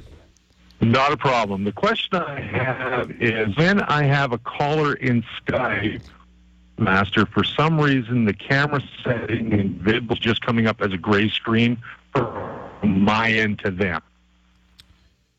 Yeah, I'm not sure. That's a question probably for the folks at VidBlaster. One thing that does happen an awful lot with these programs, when you're running multiple programs that expect video input, usually only one program at a time can take the video. So Skype, for instance, if it sees something else is capturing video from a camera, you probably experience this if you ever use Skype, will say, the camera's busy, not available, I can't take it. Seems like it should just be able to kind of glom onto it, but you'd have to kind of almost split it. So I wouldn't be surprised. Now, VidBlaster is a video switching program, quite a good one. I like it a lot. In fact, we use it here if we want to do multiple screens and things like that. So it should be, well, maybe not. I don't know. I should ask one of our staff that use VidBlaster all the time, because I know we are able to, for instance, take 2 Skype calls, use VidBlaster to put them both on the screen in a split screen. So it should be possible. But my guess is that it's something like that. In some way, Skype and or VidBlaster don't like the fact that the other is existing there. Usually these programs want to be the only program capturing video. Ben in El Paso, Texas, Leo Laporte, the tech guy. Actually, hang on, Ben. He wants to know about antiviruses for the iPad. Interesting question. I'll talk about it in just a second. But as long as they're going to talk about antiviruses, maybe this would be a good time to talk about ESET and their antiviruses for Windows and Mac. They don't have an iPad antivirus yet, and I'll explain why in just a second. But if you are using Windows or Macintosh, you do need an antivirus. And that's why I always recommend ESET, ESET.com. Now, they're not 32 for Windows. They're cybersecurity for the Mac. Both run on that great, lightweight, very fast, but very accurate virus engine. They do not miss viruses. In fact, according to the Independent Virus Bulletin, Nod 32 hasn't missed a virus in the wild in 11 years. 11 years. I'll tell you what, you could try both free. If you're on a Mac, go to eset.com/Mac. I know if you're on a Mac, you're probably saying, I don't have an antivirus. Do I need one? Yeah, you kind of do now. Hate to say it, but there are now numerous Mac viruses. There's a new one out almost every week. It's time to start getting proactive about it. eset.com/Mac, or go to Fry's Micro Center or the Apple stores. They carry it too. If you're a Windows user, you can get Nod 32 for Windows at eset.com/Leo. Or call 866-935-ESET, and they'll make it available. They can send you a package, or you can download eset.com, eset.com. Don't forget to follow them on Facebook, too, because they're great for keeping you up to date on security issues. It's just like ESET USA on Facebook, ESET USA. If you use Windows or Mac, you need ESET. But Ben in El Paso, the good news is you're on an iPad, you don't need ESET. Hey, Ben. Hello, Leo. The last time I spoke to you was your birthday, and you were wearing a green hat, and I was talking about should I upgrade from my Vista to Windows 7. And I took your advice. I didn't upgrade, but I did get Not 32 for my computer system, got rid of the McAfee's. Oh, good. So I bought this smart security system, and I also got Carbonite because my computer crashed and had to reformat the whole thing and go to the factory. Yeah. Yeah, you learn that lesson. It's a shame. People shouldn't have to, but that's the way humans are. You got to put your hand in the fire before you know not to touch it. Yeah, but thank God I had the carbonite, and the carbonite... Oh, you did? You already had it. Oh, good. Oh, I did have it. Thank goodness. I bought an iPad, 64 gig, and the thing is, I'm always out on the web. I mean, I know that for the computer, you always put a virus scan on it to prevent malicious ware being downloaded or anything. Does an iPad require it? And in theory, of course, any computer can be infected. No computer is free from security flaws. And a tablet, a phone, a smartphone, these are computers. So in theory, they're vulnerable. In practice, no. And it's because of the way Apple designed iOS and in particular the iPad. It's almost as if they went back to the drawing board after, when computers were designed, when OS X was created, when Windows was created, security wasn't the issue that it is today. It wasn't a problem. So not a lot of attention was paid to protecting the system. Everything that's happened on OS X and on Windows has been after the original design of the software. They've kind of made it more robust with all those patches. That's why there have been all those patches. You get security patches now from Apple at least monthly, from Microsoft monthly. And that's fixing issues in the operating system.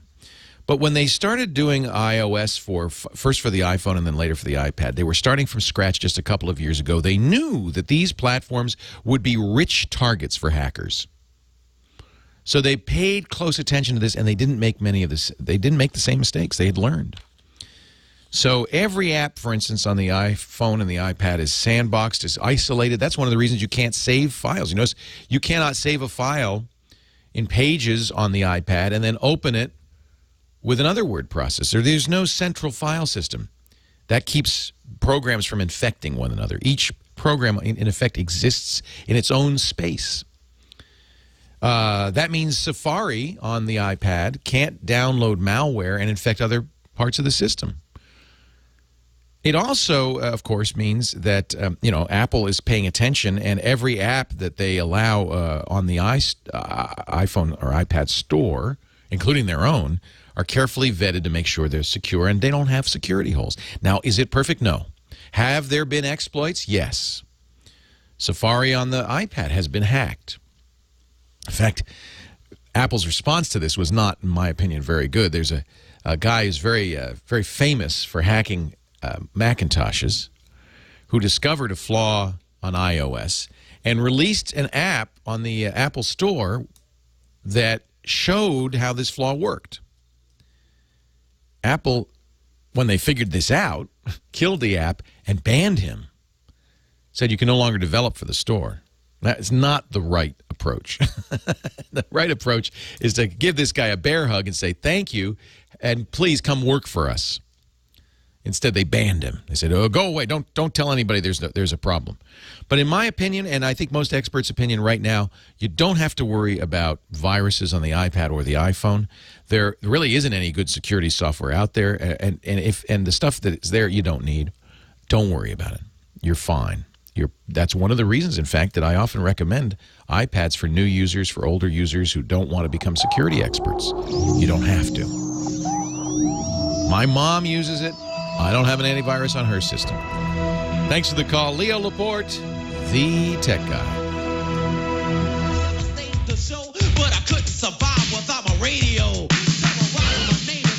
Yeah. I'll tell you, we saw a lot of rap artists at CES hawking headphones. That was one thing I was kind of surprised to see at CES this year. The Consumer Electronics Show, we just got back from it. Spent a week in Las Vegas with 149,999 other geeks and 3,100 booths. And one of the things I didn't expect, but thinking about it in hindsight, it makes perfect sense, is there were tons of companies hawking headphones. And the reason is that everybody, who listens to their iPod, iPhone, Zune, whatever, they all get these lousy earbuds, and they fall out, they sound bad. And so there's a big aftermarket for headphones. And I think it was, in some degree, started by Dr. Dre with his Beats. Those Beats headphones are very popular with the kids. There's Skull Candy, also the kids love those. But both of those, I think they sell not so much because of their audio fidelity, but because of the styling.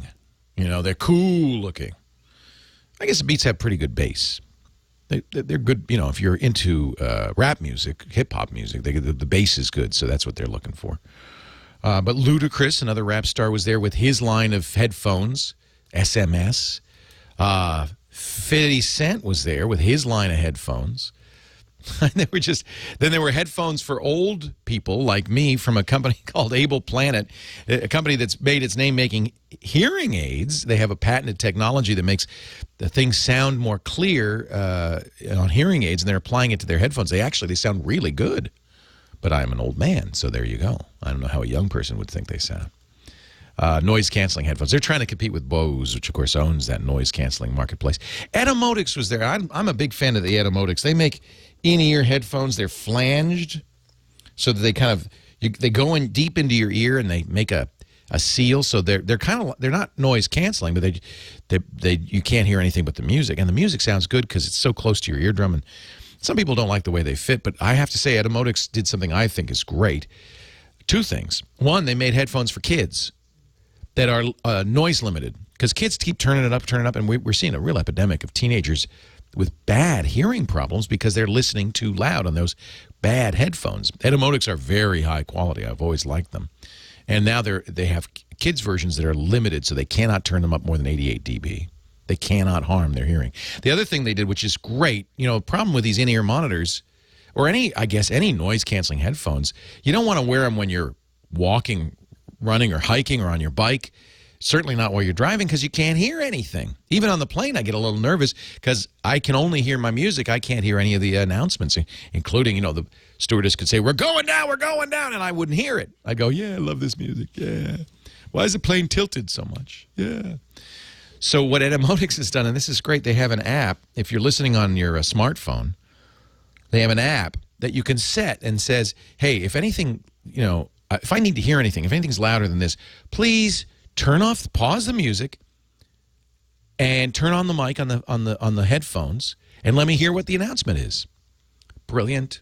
Brilliant. Won't work if somebody's sneaking up on you, but you could set it at a level so if there's a car coming, or somebody's trying to talk to you, that it mutes the music, turns on the mic, and you can hear it. What a great idea.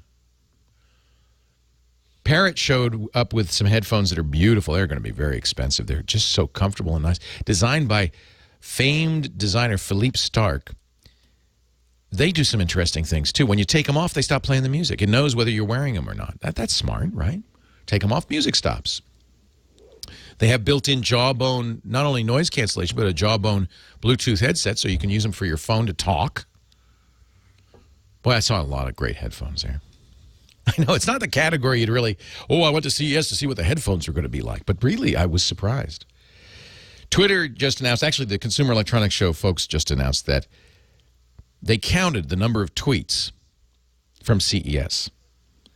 People used the hashtag #CES when they were tweeting about CES, and I was one of them, of course.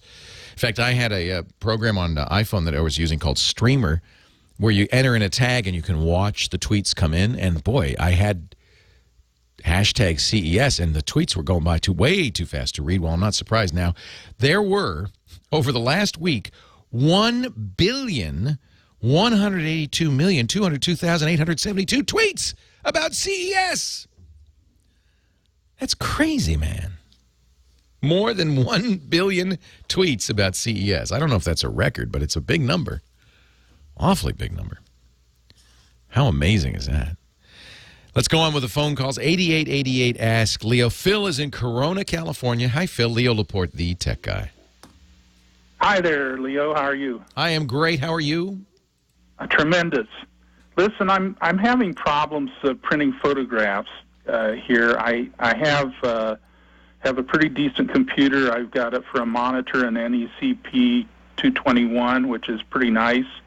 I'm using some good printers, but it looks like I need to calibrate the monitor. And I guess the first question is, if I get the monitor calibrated, is that going to fix my printing problem? Number two, there are several calibration equipments available. There's Spider 4 Express, there's Color Monkey, and others. Yeah. Various costs. So what those are, There's actually two things if you're a pro photographer. This is, by the way, a very difficult thing to do. Because the monitor is an emissive technology. It's emitting light. Printing is a reflective technology. It bounces light off the print. So inherently, it's almost impossible to match color in two different ways of making color. That's one problem. And then, of course, most monitors are not highly calibrated. Most printers are not highly calibrated. So it is a challenge. Professional photographers face this all the time. And they use two devices, a colorimeter on the printer, and one of those devices, a color sucker like the spider on a monitor, to correct. So you need to do both if you really want to do this right, and it can be very, very expensive. I don't think you have to match do anything to the monitor. Most monitors now, this is something that Apple pioneered, and now Microsoft has followed suit with ICC color profiles. You probably can get from who makes your printer? Canon. You can go to the Canon site and get a profile that suits the monitor and the printer so that you don't have to do the photo spectrometer on the monitor. In fact, you shouldn't have too much trouble if you have the proper profile on the monitor getting it to match. You may take some trial and error. I mean, you might have to do some proof prints. I don't know if you heard Chris Marquardt talking last hour about the new Photoshop or Adobe Lightroom 4. That's actually one of the things that Lightroom 4 helps you with. He called it soft proofing, was the ability to see on the screen what a printout is going to look like. But in order for that to work, you've got to know what kind of printer you have the profile for the printer, profile for the monitor, so that they can try to match up. It's very difficult to get a perfect match. You need a good monitor to make this work. Quality monitors are going to be more accurate. You need the right monitor profile, and it needs to match your printer. You can do it by hand. You can create. That's what you're doing with one of those spiders. You're creating your own profile. But generally speaking,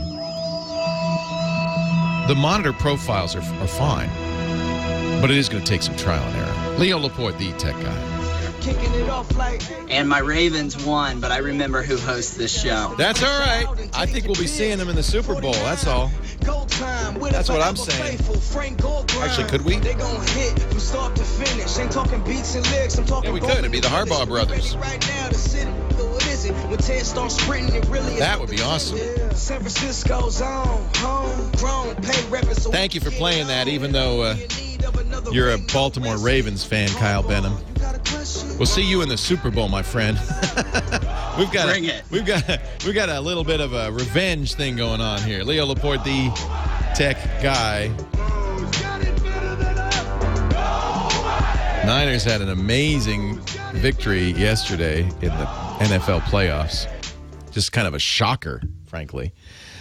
We are talking right now about, speaking of shockers, a big problem in wireless routers. Steve Gibson joins me. He is our security guy from grc.com. He is very well known as the author of a hard drive maintenance tool that I recommend all the time on the show called SpinRite.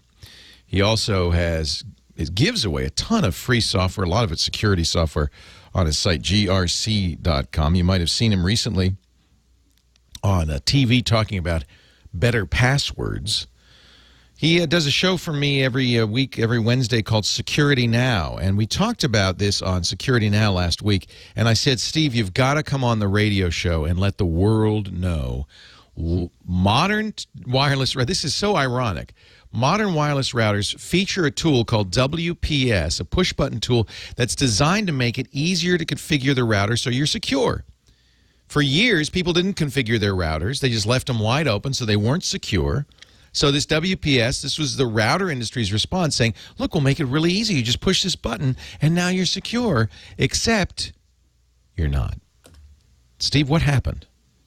So hackers are, of course, notoriously clever.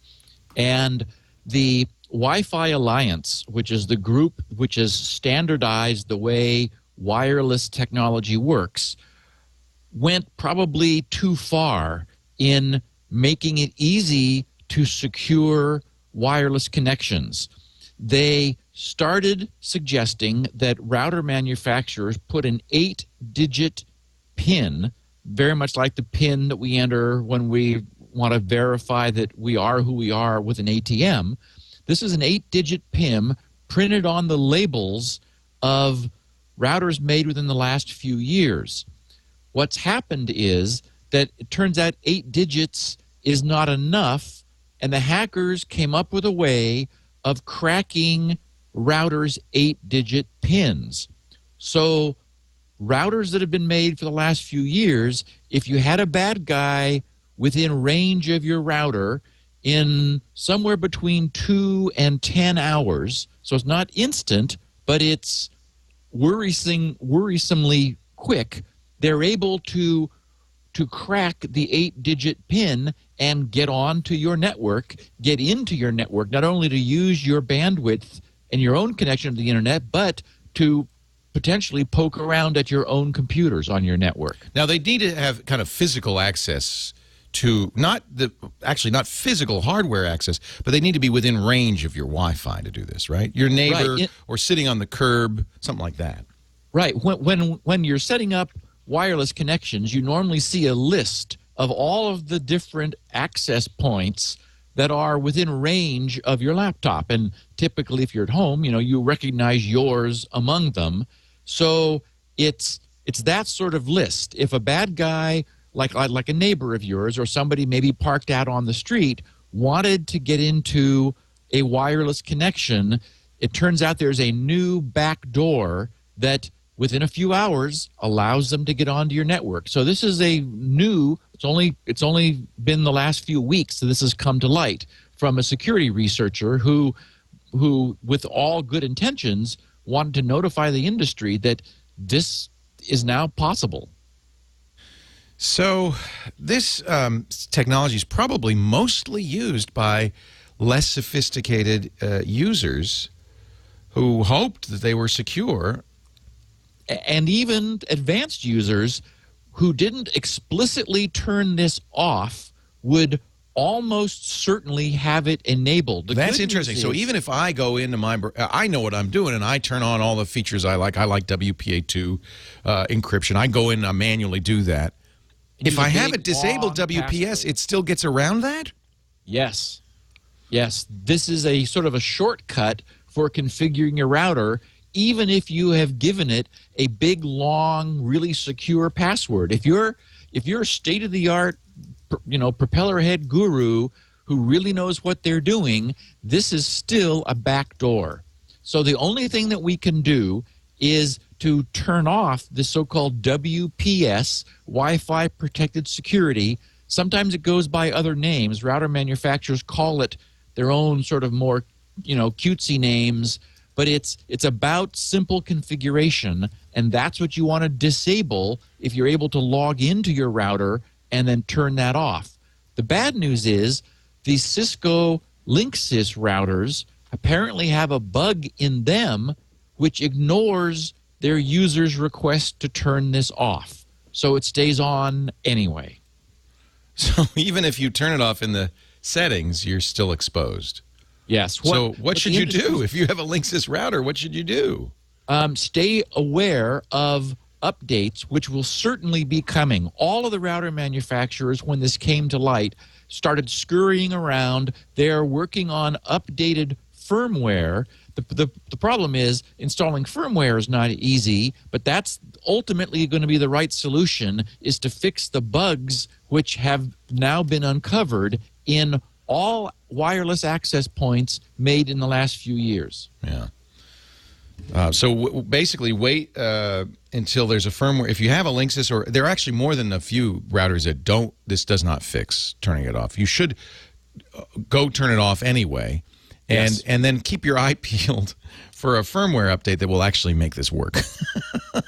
Criminy. Yes. How much of a risk is there to people who use Linksys routers with WPS? You'll know, by the way, you have WPS if you have a button on the router that's an auto-config button, or if there's a sticker on the back with an 8-digit PIN. They'll say your router PIN. That's a sign that you've got this technology in there. How much of a risk is there if you've got that? Am I going to get, does this mean I'm definitely going to get hacked? No. and I don't want to alarm people unduly. This is so new that the hackers have also been caught off guard, and they're in the process of creating tools to exploit this. So there's a little bit of a cat and mouse race here. I would say people shouldn't worry about it unduly. If you are savvy enough to log into your router and turn off this simple configuration system, by all means, that would seem like a good thing to do, waiting for updated firmware to be available that you could load into your router. But the manufacturers are certainly going to respond quickly, and right now, this is still in the very early stages of becoming exploited. And I think long term, it is certainly going to be, because that's what hackers do. They're just going to have fun doing this. It'd be like leaving a password off your router. Most people know now they really need to turn on security. Unfortunately, this is a way of bad guys getting around that. Now, if you live in a rural area, for instance, if you open your notebook and you don't see any other Wi-Fi access spots around you, it's highly unlikely somebody's going to drive out, sit on your curb. You'll probably notice it anyway. But if you live in an urban area and you see lots of access points when you open your browser, it's very possible that a neighbor, for instance, could, I kind of thought this was irresponsible. Lifehacker published an article on how to do this. So even if your neighbor is not particularly sophisticated, he or she might want to borrow some Wi-Fi access and run this program to hack in. And I'm sure what we're going to see coming in the future are easy-to-use solutions for various computer platforms that make it beyond easy to hack other people's routers. This is just, we know what's going to happen. The hackers are going to have fun with this at our expense. Steve Gibson, thank you for coming on. We do security now. You can find out more about this on our most recent episode at twit.tv. Follow Steve on Twitter, SGGRC. Leo Laporte, the tech guy.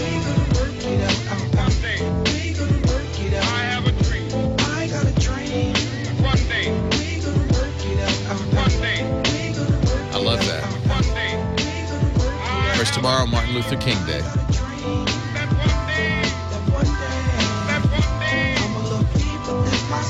That's awesome. Kyle Benham is our musical director and board op, and he does a great job picking out songs, apropos songs, all through the show, and then makes a playlist of it. So if you like that song, and I'm going to immediately go to the playlist and get it. But if you like anything or you want to hear more of anything that he plays, you can go to follow him on Google+. He's Kyle Benham, Benham, or our website, techguylabs.com. Kyle will post the Spotify playlist because, he makes a playlist out of it. And he'll post that on Spotify, or rather on Google+. But we'll also cross-post it on the Tech Guy site. And I think he even tweets it, too. So there's always access. You just go. In fact, our website's great if you want to go back in time and hear any show, because we've got audio going back to 2004, or read the show notes, thanks to James DeRuvo, who's been doing this for a couple of years now. We've got, comprehensive notes referring to everything I talk about. It's all at techguylabs.com day by day.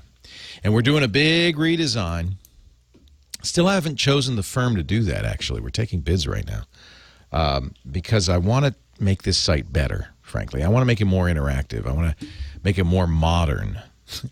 I mean, it hasn't changed in 7 years, 8 years. So it's about time. It looks like it's 8 years old.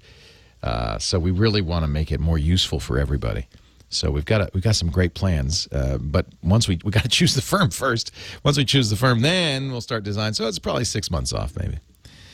8888 Ask Leo's the phone number. Alex is on the line from Orange County. Our next caller. Hey, Alex. Hey, how you doing? I bought a Inspiron 720 2 years ago, and it's got the Intel wireless technology. Was it Syrian? It's got and every time I try to fire it up, it says adapter not found. And I've been to the chat. I've been out on the web. I can't find anything that cures that, except everybody has the same problem. Really? It's universal, huh? Yeah, you get an adapter. The adapter's built in, and then you get a receiver that plugs into your TV or whatever you want it to plug into, HDMI. And then this was the wireless video thing that they were doing. Yeah, and they showed us this at CES 2 years ago. It was phenomenal when I bought it, and it lasted about a month. And then I've never been able to connect again. And I've got two receivers, and neither one of them will work. So I've tried a different receiver. I've rebooted. I've done everything they've said. I've even reinstalled, uninstalled everything, and nobody can seem to figure it out. They called it a wireless display. I used to call it Y-Die, and they told me, don't call it Y-Die. Yeah, thank you. Because it did die. That's why I call it Y-Die. Boy, that's interesting. I had not heard that it was starting to fail. I don't know. Which adapter do you have? Do you have the... it came with... Some laptops came with one, right? Well, yeah. Well, I'm driving. I'm sorry. It's, that's all right. Please. It's built in. It's built in. No, it's built into the laptop, but then you have an adapter that plugs to your TV. Right, and you actually have to buy that additionally. Okay. Or, at the time it was, buy it and get it free or whatever the case is. But then I went and bought another one just in case, and I don't think it's the receiver. It says that it can't find the item inside the PC or restart. I would guess, well, there's a couple possibilities. Whenever this kind of thing happens, it's possible the hardware in the laptop's died, that it's failed. It's kind of hard to tell. It's also possible it's a software issue only. That's a driver issue. I would certainly go to the Dell site and see if they've updated drivers for that Inspiron. Make sure you got the latest. If they have separate Y-Die Intel really didn't want me to call it Y-Die, but you can't help it. Wireless display. If they have separate wireless display drivers, use those. If not, make sure you have the latest motherboard drivers, because a lot of times the motherboard drivers are the key drivers. So update, in other words. I wouldn't be surprised if there was a Windows update that maybe broke them. Downloaded a driver that broke it. So you might want to get it from Dell to make sure it's the best. And maybe there's a hardware issue. I haven't heard a widespread issue with wireless display, but in fact, I think Intel continues to show it. They made a big deal about it 2 years ago, and then it kind of went away. So maybe it was a flop. I don't know. But I would treat it like any other hardware, like your Wi-Fi adapter. It could be the hardware itself, and it could be the software. Try to fix the software. The last resort, and I hate to do this, but it would be what Dell would tell you to do is get those recovery disks that came with your laptop and restore. Get it back to the way it was the day it came. If it starts working again, then it is a software issue, a driver issue. And you might be careful about what you install. So here's what last resort. Here's what you're going to have to do if you're going to bring it to Dell anyway, is back up all your data because you're going to lose it. Use those system recovery disks, wipe the disk, and reinstall. That'll get it back to the day it came home. Try it. See if it works. If it works, good. All right. Now run Windows Update. And keep running Windows Update. This is very important until you've got every critical update installed. You want to make sure your system's secure. Now try the wireless display. Does it still work? Oh, good. If it doesn't, well, then we know Windows Update broke it. If it still works, then reinstall your software bit by bit. Try it every few programs. See if it's still working, because it may be an incompatibility with something you installed. This is not unusual. But that's one way to get it working again. Start from scratch.